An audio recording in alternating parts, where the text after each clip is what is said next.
Hello everyone, welcome to my YouTube channel Edgo classes. My name is Manish और आप देख रहे हैं एडगो क्लासेस को। दोस्तों, आज हम बात करेंगे स्कूल सब्जेक्ट एंड डिसिप्लिन के बारे में, जो काफ़ी इंपॉर्टेंट टॉपिक है। जो हमेशा इसमें बच्चे कन्फ्यूजन रहते हैं कि डिसिप्लिन किसे कहते हैं, स्कूल सब्जेक्ट किसे कहते हैं। मैं आपको यहाँ पर एकदम सरल और सटीक भाषा में समझाने की कोशिश करूँगा, जो आपके बीएड एग्ज़ाम्स और डीएलएड एग्ज़ाम्स में इंपॉर्टेंट रोल प्ले करने वाला है। चाहे आप किसी भी यूनिवर्सिटी से आप बीएड कर रहे हो, डीएलएड कर रहे हो, कोई फ़र्क नहीं पड़ता है। आपको ये टॉपिक काफ़ी इंपॉर्टेंट है, क्योंकि आने वाले डेट में आपकी जब एग्ज़ाम्स होंगे तो ये नोट्स के रूप में भी आपका काम करेगा। ठीक है, तो यह वीडियो को अंत तक देखें। अगर आप मेरे चैनल पर नए हो तो बेल आइकन को प्रेस कर लो, ताकि हर वीडियो का नोटिफिकेशन आपको सबसे पहले मिले। और साथ ही साथ किसी प्रकार का कोई डिफ़िकल्टी हो, प्रॉब्लम हो, समस्या हो तो आप मुझे कमेंट कर सकते हो। सेकंड चीज़, अगर आप दोस्तों के साथ इसको वीडियो को ज़्यादा से ज़्यादा सब्सक्राइब और शेयर करने में हेल्प करो। तो वीडियो को बिना डिले के स्टार्ट करते हैं दोस्तों। जब एग्ज़ाम देने जाओगे तो सबसे पहले जब ये टॉपिक आएगा कि differentiate between discipline and school subject, तो आपको कैसे करना है। तो आप क्या करेंगे, थ्योरी को ज़्यादा फोकस ना करते हुए आप डायग्राम वगैरह बनाकर आप अपने आंसर को लिखने की कोशिश करोगे। ठीक है ना। तो जैसे कि अब आप स्कूल सब्जेक्ट आप स्टार्ट कर रहे हो, तो आप इसको बोल्ड करके आप लिख सकते हो डेफिनेशन फॉर स्कूल सब्जेक्ट। तो इसका डेफिनेशन अगर हम आपको बता दें तो स्कूल सब्जेक्ट को हम डिफाइन कर सकते हैं अब ब्रांच ऑफ नॉलेज या बॉडी ऑफ नॉलेज से। ठीक है ना, जो एक लर्नर को प्रोवाइड किया जाता है। ठीक है, यानी अगर एक वर्ड में हम इसे बात करें कि school subject can be defined as a branch of knowledge और a body of knowledge that is being provided to its learner. Clear है। स्कूल सब्जेक्ट जो होती है, अगर कोटेशन की हम बात करें तो school subject is an area, किसके द्वारा कहा गया, डेइंग जेड के द्वारा 2013 में कही गई थी कि school subject is an area of learning with in the school curriculum. School subject जो होता है एक एरिया होती है लर्निंग की, जो स्कूल करिकुलम के अंदर में सिमटी हुई होती है। ठीक है, उसको ही देख कर बनाया जाता है। that constitute an institutionally defined field of knowledge and practice for teaching and learning। दूसरे और भी हम बात कर सकते हैं कि स्कूल सब्जेक्ट एक ट्रेडिशनल एक एकेडमिक सब्जेक्ट्स कह सकते हैं, जैसे कि हम मैथमेटिक्स पढ़ते हैं, हिस्ट्री पढ़ते हैं, ज्योग्राफी पढ़ते हैं, फिजिक्स पढ़ते हैं, केमिस्ट्री पढ़ते हैं, बायोलॉजी पढ़ते हैं, सिविक्स पढ़ते हैं, हिस्ट्री पढ़ते हैं। तो हम क्या करते हैं कि कैटेगराइज कर देते हैं स्कूल सब्जेक्ट जो होती है ना, कि ब्रॉड पार्ट को, जैसे कि आपका ह्यूमैनिटी अगर हम बात करें तो ह्यूमैनिटी में आपका क्या किया जाएगा, आपका सारा कुछ ह्यूमन से रिलेटेड, ह्यूमन डेवलपमेंट से रिलेटेड, हमारे सराउंडिंग से रिलेटेड, इन सारे चीज़ों को हम क्या करेंगे, हम अपने ह्यूमैनिटी, तो ह्यूमैनिटी क्या है, एक डिसिप्लिन है, तो उसमें हम कैटेगराइज कर दिए physics civics, history, geography, social psychology, इस तरीके से हम लोगों ने डिवाइड कर दिया। तो ये ह्यूमैनिटी के पार्ट हो गया। इंग्लिश भी ठीक है, लेकिन अगर स्कूल में पढ़ते हैं, स्कूल में अलग, तो इस सब्जेक्ट के रूप में पढ़ते हैं, छोटे छोटे, यानी ब्रॉड एरिया को छोटे सेक्टर में हम जब डिवाइड करके पढ़ते हैं उसको स्कूल सब्जेक्ट कहते हैं दोस्तों। ठीक है, तो स्कूल सब्जेक्ट जो होता है ना, हमारे बेसिक नीड, हमारी बेसिक कंसेप्ट को क्लियर करने में हेल्प करता है। हम जो चीज़ें जानते नहीं, हमारे टेस्ट को, एजुकेशन के प्रति हमारे टेस्ट को डेवलप करने में हेल्प करता है। तो इसको हम समझ सकते हैं ऐसे कि स्कूल सब्जेक्ट जो होता है हर सब्जेक्ट के टेस्ट को आपको प्रोवाइड करता है, ताकि आपके इंटरेस्ट किसी स्पेसिफिक सब्जेक्ट में जगे, और इन फ्यूचर जब आप एक सीनियर क्लास में चले जाओगे तो वहाँ पर आप किस डिसिप्लिन को, किस सब्जेक्ट को लेकर आप पढ़ना चाहते हो। सपोज कि आप साइंस में रिसर्च करना चाहते हो, तो आप क्या करोगे, पहले आपको पता होना चाहिए कि फिजिक्स क्या है, केमिस्ट्री क्या है और मैथमेटिक्स क्या है। तब तो जाकर आप आगे चल के कोई इंडिविजुअल टॉपिक चूज करके उसको ब्रॉड वे में आप क्या कर सकते हो, उस पर रिसर्च कर सकते हो, उस पर आप थीसिस लिख सकते हो, बहुत सारी चीज़ें आप कर सकते हो। ठीक है, तो इस तरीके से कंस्ट्रक्टिंग जो school subject involve the selection and arrangement of content of knowledge, skill and transformation of that content for school and classroom use. तो जो कंटेंट होता है स्कूल सब्जेक्ट का दोस्तों, वो जिसमें मतलब अरेंजमेंट, एक स्किल का अरेंजमेंट होगा, नॉलेज और ट्रांसफॉर्मेशन, जिसको हम एक टूल के रूप में यूज करते हैं क्लासरूम में। इसको अगर नेचर की हम बात करें तो देखो नेचर जो होता है ये भी आप लिख सकते हो अपने आंसर में कि नेचर कैसा होता है स्कूल सब्जेक्ट। तो स्कूल सब्जेक्ट एक लर्निंग टूल है दोस्तों। क्या है? एक लर्निंग टूल है। इसको हम सिनोनिमसली अगर हम बात करें तो ये डिसिप्लिन का ही रूप है। डिसिप्लिन एक बड़ा सेक्टर में आ जाएगा। ये डिसिप्लिन के अंदर में ये स्कूल सब्जेक्ट है। तो डिसिप्लिन एक बड़ा चीज़ को कहते हैं, मतलब सिनोनिम्स है ना। तो हम जैसे कि ह्यूमैनिटी के अभी मैंने साइंस की बात करते हैं तो ये डिसिप्लिन साइंस कहेंगे, साइंस डिसिप्लिन। अब ये साइंस में क्या भाई, जब स्कूल सब्जेक्ट तो साइंस में तो 3 सेक्टर हो गया, बायो भी हो गया, फिजिक्स भी हो गया और केमिस्ट्री भी हो गया। तो इस तरीके से हम क्या कर देते हैं, अलग अलग डिफाइन कर देते हैं, ठीक है। तो ये सब्जेक्ट के रूप में हो जाता है।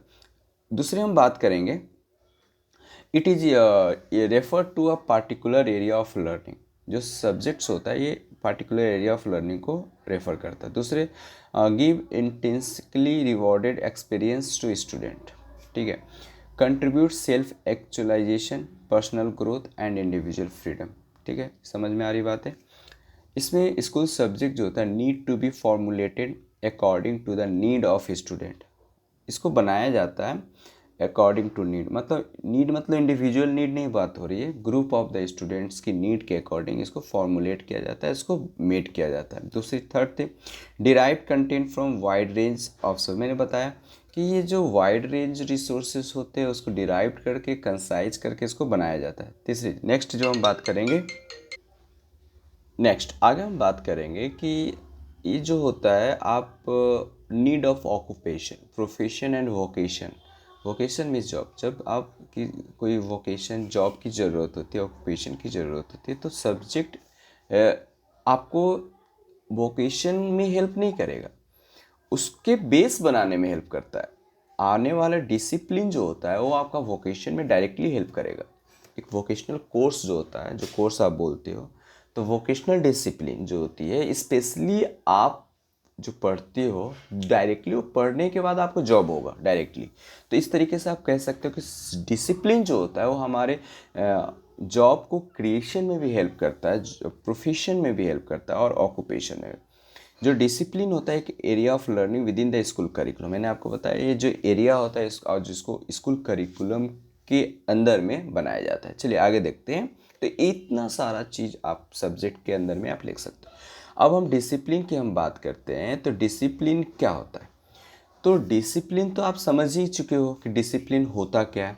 अगर डिसिप्लिन की कुछ और टर्म्स को हम देखें तो डिसिप्लिन जो होता है we are referring to a context of academic in the higher classes की बात हो रही है। एकेडमिक जूनियर चीज़ें नहीं, एकेडमिक मतलब आप जो पढ़ रहे हो तो छोटे क्लास में एक सब्जेक्ट के रूप में हम डिसिप्लिन का नाम दे देते हैं और हायर क्लास में इसको एकेडमिक में हम लोग बोलते हैं डिसिप्लिन। समझ में आ रही?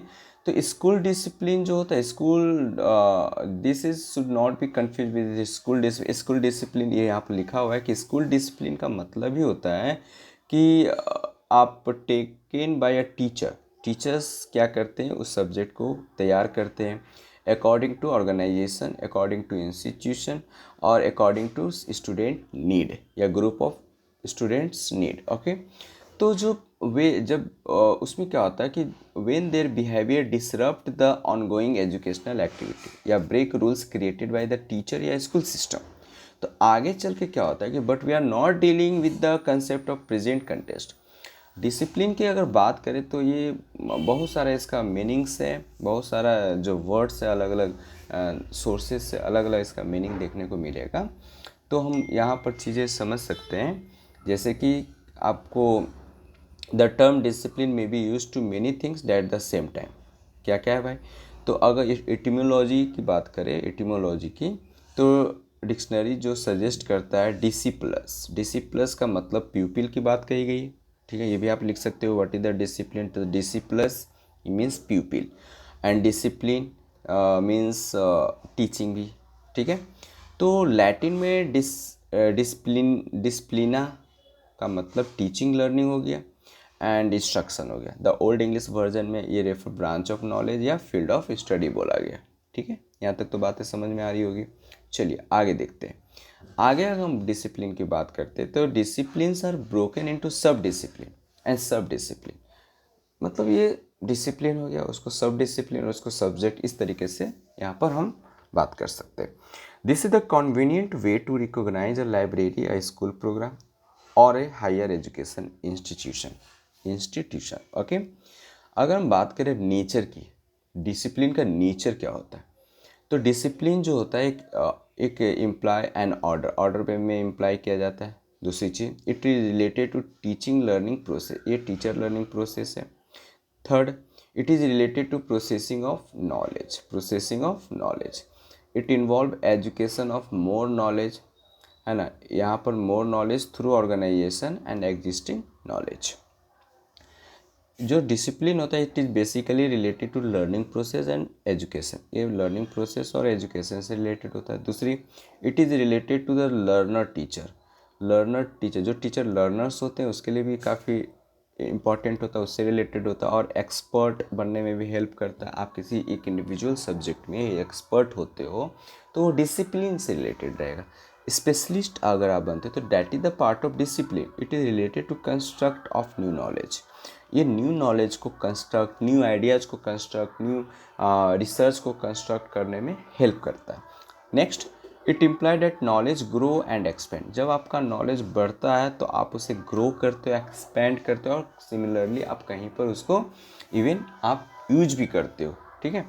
Next, it involve process of classification में हेल्प करता है, जैसे कि कौन से सब्जेक्ट कैसे आपको क्लासिफाई करना है, क्या क्या पढ़ना है, तो पहले रिसर्च किया जाता है। पहले एक बड़ा बिग, जैसे किसी बच्चे को आप पढ़ा रहे हो ट्री के बारे में, तो आप उसे ब्रांच अलग अलग पार्ट अगर पढ़ाते तो कंफ्यूज कर जाएगा, क्योंकि उसको अगर कंप्लीट एक ट्री के बारे में बताया कि this is the tree of mango, तो समझ जाएगा, लेकिन उसका मैंगो का इस पार्ट को क्या कहते हैं, इस पार्ट को क्या कहते हैं। फिर वो पहले आप क्या करते हो, बड़े पैमाने पर आप पहले एक बिग वे में आप समझाते हो, फिर उसको कैटेगराइज करते हो। तो वही है कि बिग जो आप समझा रहे हो, तो ये आपका ट्री हो गया, ये आपका डिसिप्लिन हो गया। अब इसके अंदर में छोटे छोटे जो ब्रांचेज है उसको हम सब्जेक्ट कह सकते हैं। ठीक है। It involve a process of classification, clear है। दूसरी बात है कि इट थियोरी एंड कंसेप्ट के बेस पर होता है डिसिप्लिन, और it's specific object is research. तो हम कह सकते हैं कि डिसिप्लिन में एक स्पेसिफिक ऑब्जेक्ट पर हम रिसर्च करते हैं, और ठीक है। तो ये सारी चीज़ें आप देखने को मिला। तो यहाँ पर दोस्तों आपका ये टॉपिक था, तो आई होप ये समझ में आपको आ गया होगा कि डिसिप्लिन और स्किल सब्जेक्ट में क्या डिफ्रेंशिएट है और इसका नेचर क्या है। आपके इंपॉर्टेंट एग्जाम्स में ये रोल प्ले करने वाला है, तो इसको लास्ट तक देखिए। वीडियो पसंद आया हो तो लाइक और शेयर ज़रूर कर दें। नेक्स्ट वीडियो के साथ मिलते हैं, अपना ख्याल रखेंगे, keep learning, keep practising, have a good day friend.